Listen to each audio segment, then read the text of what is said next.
Time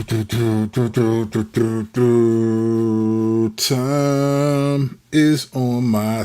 Oh man, I didn't know y'all was here. All right, let's have this discussion. I'm gonna get into this, and then I'm going on a. I'm excited to go on a couple days trip with my son. We do this annual. I got three boys, but my oldest, me and him, every year. We just started this a couple years ago. Every August, right before school, me and him go on a trip for a couple days. It's been New York City the last few days. Next year, we want to go to Toronto. So I'm going to be going on a couple days trip with my boy, my oldest, in New York City, having fun with him. I do photography too on the side, so I'm going to be shooting and just having fun and doing all that. But I said, all right, let's get this one out there. Before I do, I'm posting a little bit earlier than I normally would today because I'm going to be on the road. All right, let's have this discussion. And this is somewhat connected to the video I did yesterday about Open Leather to Charlemagne the God and Larry Elder, even though it's not directly connected, but I want to talk about this issue. So we're doing something a little different today. I'm going to go backwards first a little bit, kind of walk backwards, and then I'm going to go forwards and explain and answer this question. So let me first say, here's the question that I'm answering today. How did white men become the most hated in America? I don't know if they truly are, but a lot of white men would feel that way. And I think I, to some degree, can understand over the years why. But how did they become the most hated in America? All right, that's what we're going to talk about today. Again, this is just my opinion, but just because it's my opinion doesn't mean that it's not true. All right, doesn't mean it's not stuff that's true. All right, having said that, welcome to CNN. I'm Kirk Kennedy. Let's go in. All right, how did white men become the most hated in America? Again, case could be made that they're not, but I think recently you could say that they are. All right, let's go backwards a little bit. Let's start from the present, go backwards. A couple years ago, I don't know if you guys remember this, but when Trump lost the election in 2020, you can say he got stolen. I don't care. I'm not here to debate that. I could care less about all of that stuff. But he didn't win the presidency, or he wasn't named president, right? And so there was these T-shirts going around shortly after that. They were like America R.I.P. 1776 to 2020. Like that's the end of democracy because the presidential race was stolen, which I actually thought was very comical and somewhat. I thought it was satirical at first, and it was to some degree. But there are a lot of people who believe that, and I just thought, wow, you think that America's democracy ended because of that election? Out of all the stuff that's happened since 1776, but that's neither here nor there. All right. So there were a bunch of T-shirts going around, and a bunch of people, and there was a largely white men, largely white people, white men, stormed the Capitol on January 6, 2021. And we all know what that's about, right? That was a big deal. And I think one of the things, there was a contrast between that and like Black Lives Matter marches, where people were like, man, Black Lives Matter never would have stormed the Capitol, never would have done this. And these conservatives, which were largely white men, stormed all this. It was all these weird comparisons, right? But that was a culmination of a lot of frustration that white men, in particular, have been experiencing over the last 10 or so years. All right, so let's back up a little bit more before that. In 2015, the Census Bureau, all right, released one of their findings, and this is what they said. They said this in 2015. The Census Bureau published a report projecting that by 2044, the United States white majority would become merely a white plurality. Let me put this up there so if you want to zoom in and look at this, you can see it if you want to. All right. Will become a white plurality. Immigration and fertility trends would lead to America's ethnic and racial minorities outnumbering its white population. Since then, for a certain subset of Americans, each annual release by the Bureau, neutral, nonpartisan researchers who produce deliberately staged reports, has become a sort of countdown to the white apocalypse. Worse, We now talk about cross-racial fertility rates Darwinistically, as if the census were monitoring a population of elephant seats in competition for a rookery. In a country whose history has been shaped by the boundaries among racial groups, this projected demographic shift is undoubtedly important. Given the racialized nature of our political parties, it has electoral consequences. However, if we are to overcome the division that defined our past, we must stop reinforcing the salience of those boundaries in the future. All right. So there's this article that, and many people were talking about this, that, oh, white people will not be the majority in 2024. Then some changed to 2050 and so forth. So it was a real thing. It was a reality that people are saying this is what's going to happen in the country. Now, this article was actually 2021, reflecting back on that, right? Saying that white people won't not be the majority culture in 2050, and saying people are afraid, white people are afraid, and so forth and so forth. All right. You back up a couple of more years to 2017. So the article was 2021, looking back at 2015. You back up to 2017, and you have, after Trump wins the presidency, you have that crazy situation in Charlottesville, VA, right? Where the alt-right, that's what they're called. That was like sort of the new racial, the new white supremacists are called alt-right, right? And they're marching down the streets. The Jews will not replace us. The Jews will not replace us. You will not replace us. All this. And there's much speculation on why they were targeting the Jews and so forth. But it was crazy. This was a dude ran in, drove his car into the crowd, killed a woman, all this stuff, right? So there was a lot of attention to sort of what was called white rage and this understanding of it, and white men being angry. You know, we're not even talking about like militia groups, white militia groups that have been growing in stature since Obama became president in 2008. We're not even talking about that. I just wanted to mention that just so you know, we be on our toes around this joint. I be doing my calf raises on my toes. So that happens in 2017, and then it becomes this reality. And right after that, or I don't know if it was before or right after it, there was a book that came out by Carol Anderson called White Rage. And this book was essentially her giving a historical treatise on, not like explosive, like, let's go kill them all, but just through policy, like a calm but reactionary anger that created policies and things to prohibit blacks and other ethnicities. So this is sort of she's giving a historical analysis of sort of white people trying to hold on to power and so forth. This is the book White Rage. What was interesting is it sort of was an opposite of a book that came out 10 years prior to that by Shelby Still, which was called White Guilt. And that book was saying the opposite. It was really interesting. In 2017, she was saying Carol Anderson's White Rage book was talking about white people and their treatment and holding on to power, and the rage and then it culminates in Charlottesville, you will not replace us. And then 4 years later, on July 6th, storming the Capitol, right? Well, Shelby Still's book was opposite. And it was interesting. I actually had the privilege. My buddy was a writer for the Washington Times when Shelby Still was releasing that book. And so I got invited with him to a think tank in 2005 in DC, where Shelby Still was outlining the premise of his book. And I actually thought it was a good premise. And I eventually bought the book and read it. And he said essentially that the civil rights era caused a lot of white people to feel guilty, and that guilt led to policies, same thing that Larry Elder, sort of democratic policies that he would say hindered white people. People allowed things to happen because of guilt, and black people didn't really make progress because of these policies, right? So you have, and he wrote that book before Trayvon Martin and all of that. So he sort of opened the door to a conversation that wasn't really happening around that time.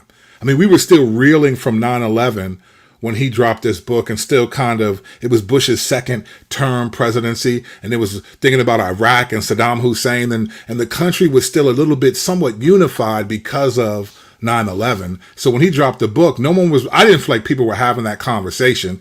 But then after Trayvon Martin, 8 years later, then that starts to become the conversation, and it grows and grows and grows and grows and grows. All right. So if you were to ask people, how did white men become the most hated, you would get a lot of answers. And right now, in this day and age, most of them would be politically based. So the conservatives would say there's systemic injustice from the liberal left media, leftist policies. They would say all of those things, and in many ways they would be true. But then the left would say, you reap what you sow, so to speak. You've done all these things, and you're saying that you're a victim and all these things, right? It would be very political if you ask people. I'm not very political, even though I understand politics. I don't try to be very political. I try to stay balanced because I critique all sides. So what I'm about to tell you is my opinion, but it doesn't mean it's not true just because it's an opinion. But it's also not as politicized.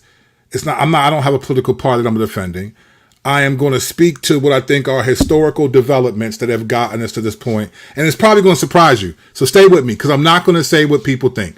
I think people are going to think, oh, here we go, the slavery. That's not where I'm going with this. It's not going to end up where you think this is going to end up. All right.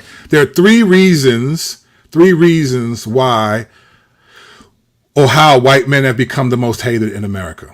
3 reasons. All right. Here's the first one, and this will probably surprise you. The first one is this: the phrase, the pursuit of happiness. All right. Many people, I'm surprised by this actually, because there's so many smart people that are like 1,000,000 times sharper than me, that understand history, that understand anthropology, that understand things well beyond my comprehension. But I can't for the life of me. I'm just shocked that so many of these brilliant people don't seem to recognize what's really happening and the importance and significance of this phrase. So many of us know the pursuit of happiness is the tail end of a phrase that comes out of our Declaration of Independence. After America won the American Revolution, and we created 3 documents that sort of define the government, or the way we live: Declaration of Independence, the Constitution, and the Bill of Rights. All right. Within the Declaration of Independence, you'll find this particular phrase at the very beginning, within the first 4 paragraphs. This phrase is there. It says, "We hold these truths to be self-evident, that all men are created equal, that they are endowed by their Creator with certain unalienable rights, that among these are life, liberty, and the pursuit of happiness." All right. So this phrase is written by men who were governing the nation, a newly united America, United States. They come up with these documents in the Declaration of Independence. I don't know if you've really read it, but it's really a document explaining why the colonists went to war with the colonials, right? So why did the Americans then fight, or the colonists then, now they're Americans, fight against the British? It was talking about the King of England and his tyranny, his oppression, which is so ironic because there was so much oppression happening at the time, but some by the men who were signing the document. But this phrase, life, liberty, and the pursuit of happiness, became the catch-all phrase of what America's about. America's foundation, in many ways, is built on this premise. In fact, we say we're the greatest country in the world because you can come to America and have the easiest chance to go from a no one to someone, because this is a founding reality for us: life, liberty, pursuit of happiness. Here's the problem, though. As much as we try to determine the historical documents and what they meant, the one thing that we don't try to interpret or parse out is the term happiness. We talk about, well, what did the founding fathers mean when they wrote the Constitution and this amendment and the second and first? What did all that mean? But this is the founding statement of American society: life, liberty, and the pursuit of happiness. Happiness was never defined, but it was communicated that all are endowed by their Creator with certain unalienable rights. They didn't say God, they said Creator. So there's a Creator that they believe when they wrote this, that that you are supposed to have these rights: life, liberty, and the pursuit of happiness. Happiness was never defined by what it means. What does it mean to be happy? Okay, if you are a landowner and a slave owner, then happiness meant this. But what if you're a slave, or what if you're poor, or what does it mean to be happy, right? That was never defined by the founding fathers at all. It was just generally understood. Here's the problem, though. The pursuit of happiness is something that appeals to all people. All people. There's only a small subset of humanity that wants to be depressed and think like that makes them happy to like not be unhappy. I don't understand that. Most people would define happiness as having things that they want that make them feel excited, that whether it's love, whether it's money, whether it's respect, whatever it is, happiness is the goal for many people, even if it rivals other things that should be more important. So this idea of happiness being a subset, something that all Americans should pursue. What you have after that document was signed was the people who signed the document. They were white men. They were the ones that determined what happiness meant, what the American dream meant. What does it mean to define that? White people were the majority culture, and white men in particular were the majority. They were the ones. And even now you could say, even with having a black president who had 2 terms, I think it's fair to say that white men still are the ones who govern American society in a grand scheme. Not that there aren't black people in leaderships, or Latinos and leadership, and senators and congressmen and governors. That's not what I'm saying. But largely America was established by white men, and the parameters were set by white men. And so that's who defined what it meant to be happy, what the pursuit of happiness was about. And so you write documents like that, you write words like that, but then there is, just because of the way society was, you're not allowing people to experience that happiness, right? So the people who get the benefit of that happiness are white men, mostly, then women, then white children. And so this happens for a while, and society is built on that. I mean, when you look at have you ever studied the Great Depression? When you look at what happened in the Great Depression, that is a tragedy of sorts that really had nothing to do with anything but greedy white men who were rich that basically lied to the stock market, bought stocks, and then everyone bought those stocks thinking that they would make money. Then those stocks weren't real. They pulled those stocks out, and then the economy crashed, right? Those men got paid, but then it just crashed. And then there was, a number of years where we called it the Great Depression in our country. So like this is happening. So in reality, and this is just historical, white men have been the ones responsible for determining the American dream, which is summarized by life, liberty, and the pursuit of happiness. All right. So, but then something else happens, right? There's a turn that many people don't realize. And if you ask people today, again, they're going to say, oh, it's the woke left, or it's the sleep right, and it's the this, and it's this. There's something that's happening. What happened in America after the Civil Rights Act was a shift, not in the hearts of people, right? It wasn't a shift during the 60s. The 60s was a crazy decade, but there was a shift happening in the culture. You had the Vietnam War, you had the rise of the gay rights movement, you had a serious women's rights movement, you had all these movements happening, you had the civil rights movement. All of these things all converged in the 60s. And there was a war that everyone was talking about the Vietnam War or civil rights, but there was another war that began to happen in the 60s that carries on to today. And that war that most people don't call it is the majority culture wars. What happened in the 60s was this. There was a pushback against the establishment, which were largely white men, who were the ones who signed the Declaration, not the actual people, but the ethnicity of those people. They signed the Declaration. They were the ones that decided, but also denied people from the pursuit of happiness, from the very inalienable rights that they had of their creator. When the 60s hit, you had women demanding their rights. They demanded to be able to live out their desire to be happy. You had the gay rights movement, right, with Harvey Milk and them. They were now saying they want their right to be happy. The civil rights movement was happening. They had the right to. You had the Vietnam War. It was a crazy time, and all the things that were going on, what was happening underneath it was, who is going to be the majority culture?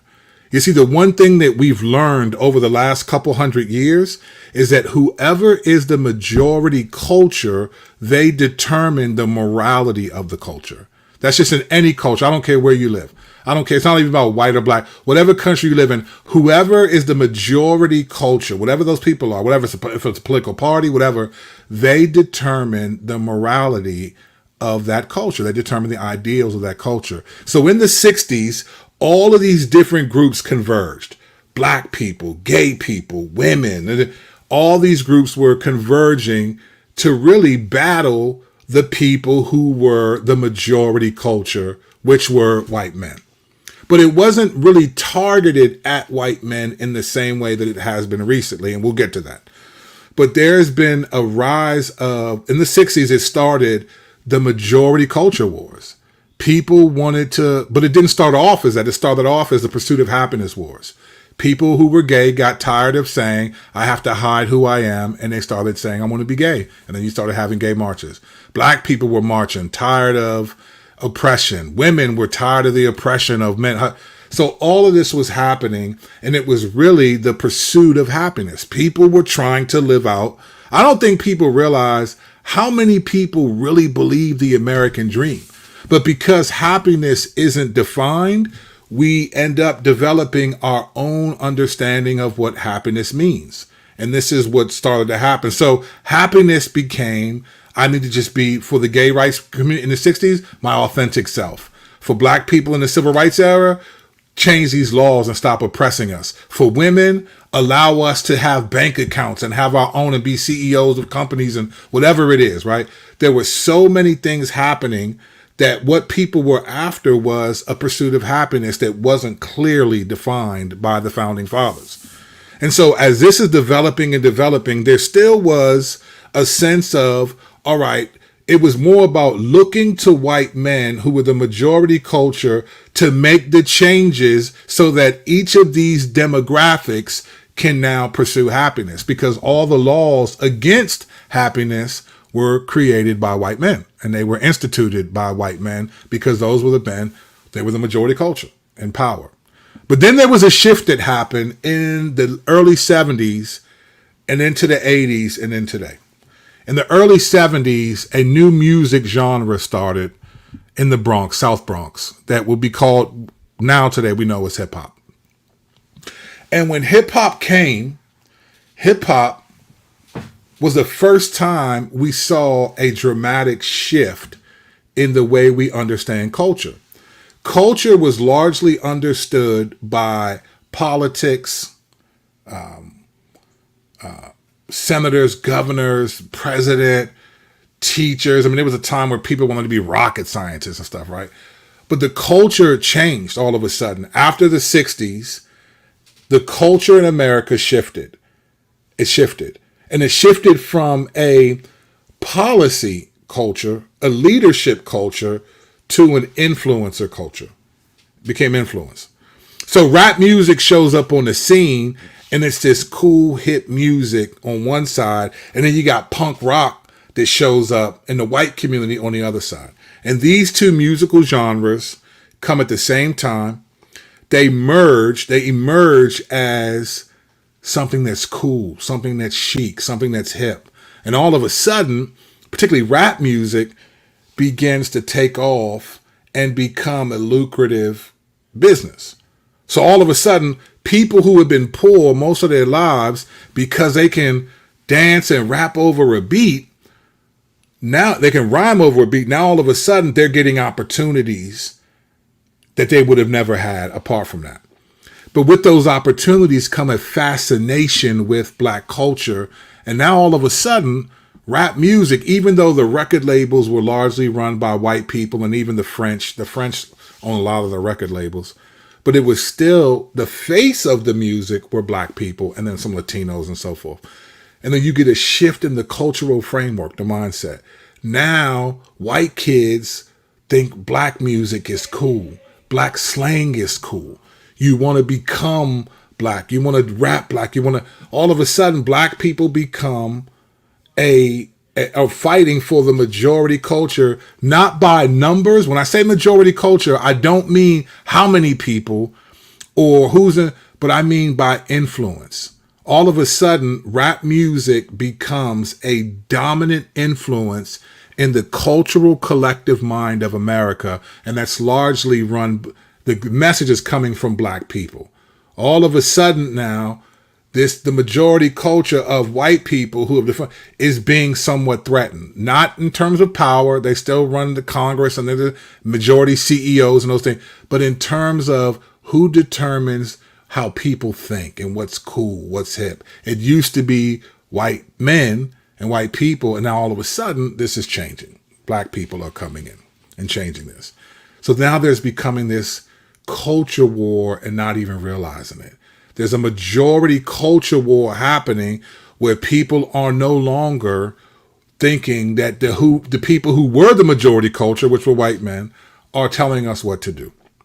Within that framework of rap music and the shift in majority culture, a lot of other things were happening too. I'm just focusing on one. This is a big thing that happened. I'm focusing on one string.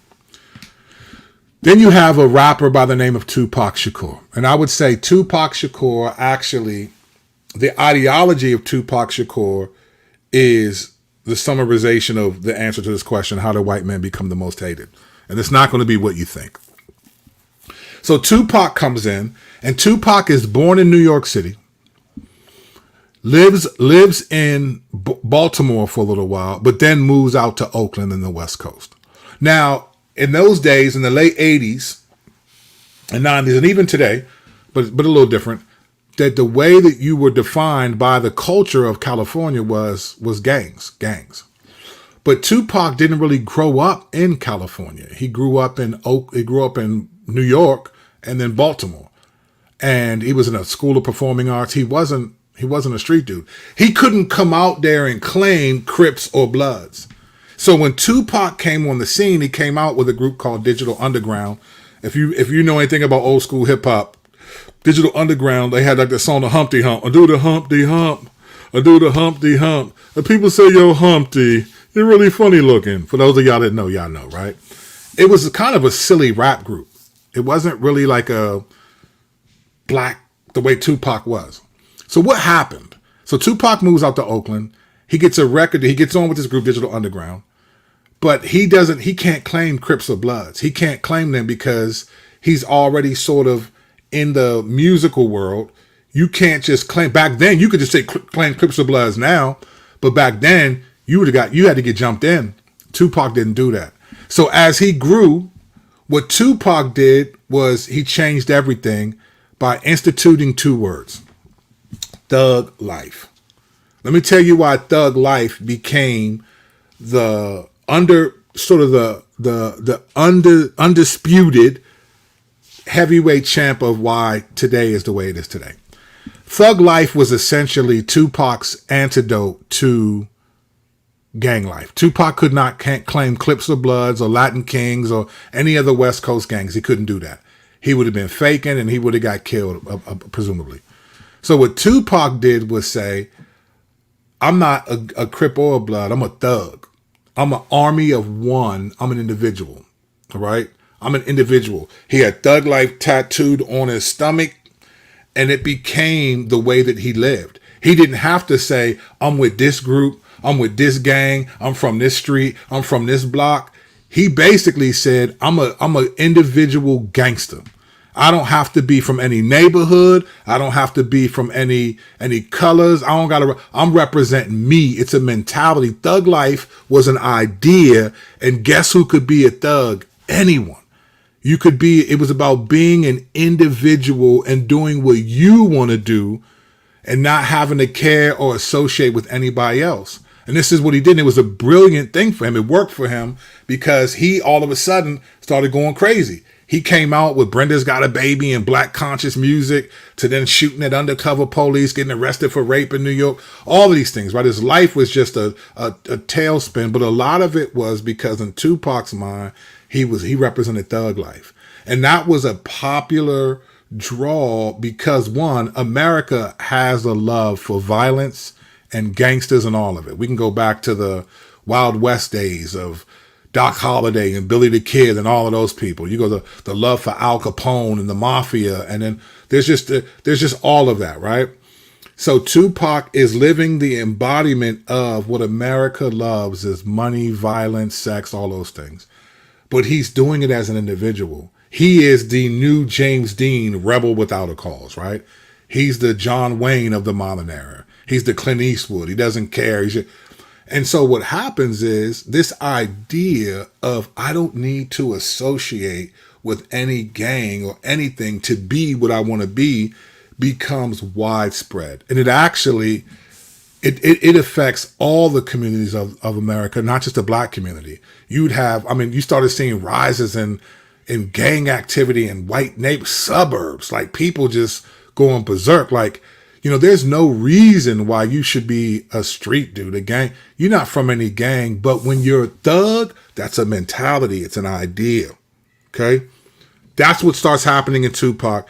It slowly grows and grows and grows, and it loses. The thug life gets lost in the shuffle, but the idea of individualism coupled with the pursuit of happiness, right? So I'm an individual. I'm pursuing happiness. That's what I'm allowed. The pursuit of happiness. I want to be happy, right? Most people, for them, happiness is being rich or being famous, right? So then you get this, all of a sudden, the culture in America starts to shift again because you have a bunch of people that want to be happy, and happiness is defined by celebrity, by all. So then when MySpace comes out, and other avenues, you can now put your music out there. Now you want people to listen to you. Then social media happens. And now all of a sudden you can have a voice. And now people can have blogs and have it. And then we went from leadership to influencers. So now influencers are what shape how people think more than just like leaders, because it's an individualism. And Tupac's thug life, who said, I don't got to connect to nobody, I'm going to be myself, becomes the functional ideology, whether people even heard of Tupac or not. That's not even my point. I'm not saying people know Tupac and are trying. I'm saying the ideology of him, right? The arrogance that says I'm an individual, I'm not accountable to anybody but myself, becomes the functioning reality of American society, right? So that starts to happen. But within that, there's still this happening, the majority culture wars, because white people are still the majority culture. They're not the only influencers now. There's been a battle for influence where black people have significant influence through our ability to entertain. Sports, acting, music gave black people a significant influence on the cultural American collective mind. Not necessarily politically in that sense, but in the social fabric, right? So that's happening. So then you have this is sort of this back and forth where it's largely just about these culture wars with white men are still on top for the most part. But there's this pursuit of happiness is happening. Groups are growing and growing and growing and growing and wanting their pursuit of happiness, their idea of the American dream to come to light. And so 2015, boom, gay marriage is passed. When that happens, we call the LGBT community like they're one family. They're not. They don't even like each other for real.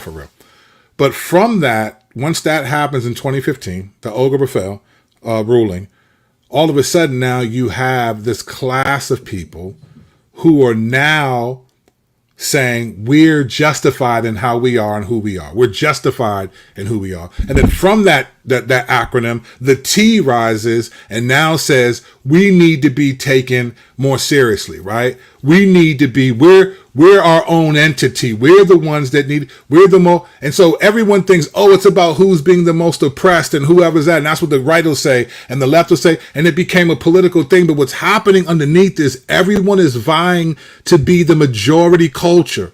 Whoever the majority culture is, they determine morality in America. They determine what's right and wrong. They determine.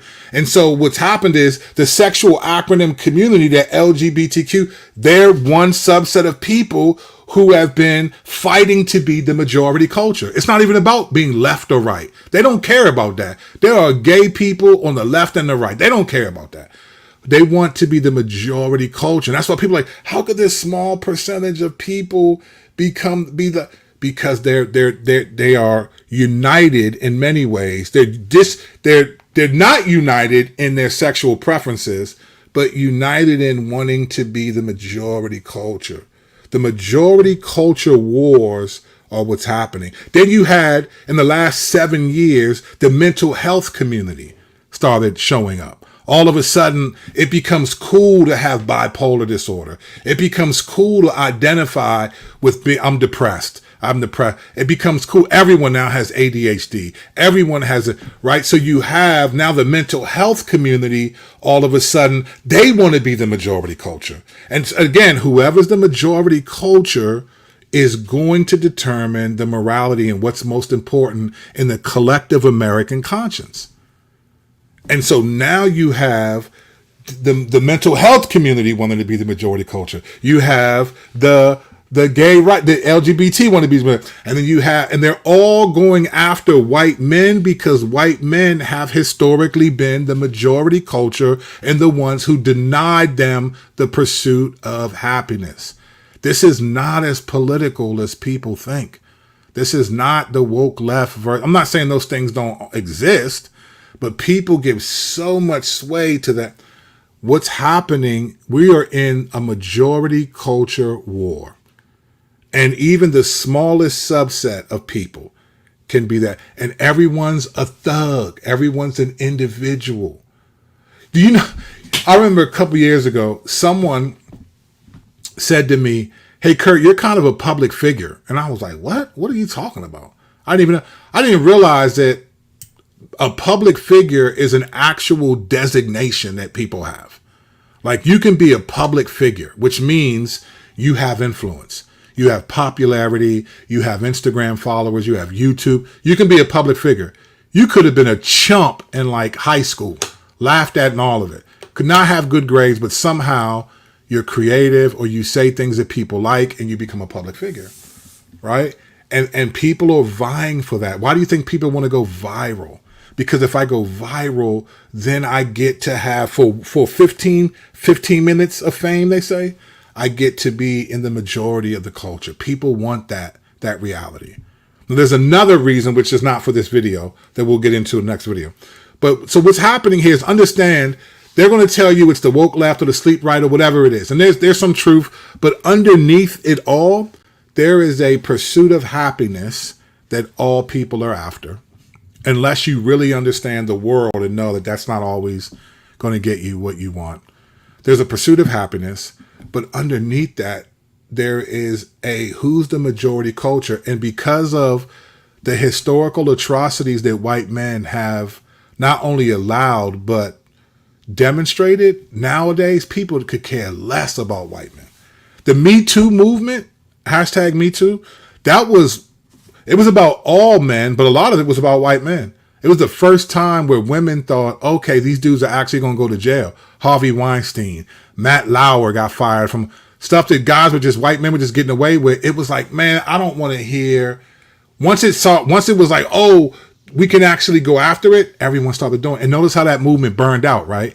It came for a couple of years, was out there, and then fizzled out. It had, for a minute, the Me Too movement, women had a majority culture, and they were able to influence the morality of the nation. Feminism is back full force. It's subtle, but it's back. They're vying for that. That's how they got the Me Too movement out there. How that happened. And I'm not saying that there was just things that should have happened. I think men should have got locked up for things they've done to women. No question. It wasn't all a hustle. But my point is this. We're living in a culture of Tupacs where everyone's a thug, individual, no accountability to anyone but themselves and how they feel. And everyone's trying to be the majority culture. That's why you have people personalizing the English language. I mean, the fact that we have individual pronouns and I have to learn your individual pronoun is absurd to me.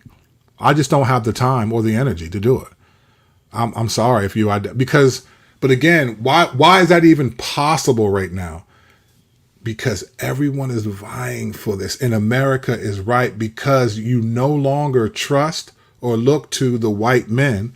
And this is why people don't care what they think. Now, this is why they've been under attack. This is how they become the most hated. Because they've been the majority culture for a long time. And now everyone wants to be the majority culture. All these different subgroups want to be majority culture. And it's deeper than woke left. It's deeper than sleep right. It's not one community. It's the human condition, the human heart, apart from faith in Jesus, is what it is. And so that's why I stay bound. I don't care about any of these political parties. There's a lot more I could have said, but I'm kind of like looking at the clock and realize I got to go. Me and my son got to leave to go to New York. And there's other videos I'll make to kind of expound on this. But the point that if you don't walk away with this, that how did white men become the most hated in America? It's not just because it's because they've been the majority culture, and there is a fight in America for who is the majority culture going to be. It's been white men for the majority of American history. Black people, and particularly rappers, black rap men, sort of usurp that through entertainment and sports, right? But then you have all these different subsets: sexuality, mental health, feminism, name any group. I mean, there's so many groups now, and everyone feels like the majority culture throne is open and they're going for it. And we're such a disenfranchised nation because we won't acknowledge accurately what's happened in the past. And we won't. So from a biblical standpoint, I'll end with this: America is reaping what it's sown. I mean, that's just honestly what's happening right now from a biblical standpoint. If you think about it, think about this. America is the freest it's ever been in its history since 1607. Or let's just say from 1776 for you literalists.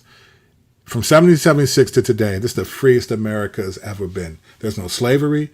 There's no systemic racism. Women can run companies, even be president, all of that stuff. And look how chaotic America is. Is this the utopia that we were supposed to be looking for? It is a dumpster fire. You know why? Because everyone's a Tupac. And a lot of people are vying for majority culture. And those of us that aren't, we're just watching it like, wow, this is crazy. And the reason why I don't get involved in it is because I don't need to be majority culture when the majority to me is Christ. That's how I get down. I got to go to New York, fam. Don't forget this, though. I know y'all been watching, but don't you forget this bad boy right here. I know KB just dropped. Been a lot of good albums out. All dope artists. This is the album, though. If you haven't heard this project. Actually, you know what? Never mind. Some of y'all shouldn't even listen. Because there are people who go in the comment section and can't even handle what I'm saying in the comment. Actually, never mind. Some of y'all shouldn't listen to this. Some of you should not.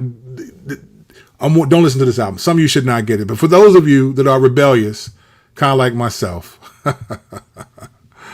pick this project up. It's everywhere you can get music from. Support your boy. Appreciate you. All right. Going to New York with my son. I'll see y'all when I see y'all. Peace. Grace and peace. Thanks for watching. Sharing is caring. Like, subscribe, all of that for the algorithm. The algorithm is the majority culture right now. And I'm trying to hang with him. All right? Peace, y'all. I'm trying to end the broadcast smoothly and the joint wouldn't even do it.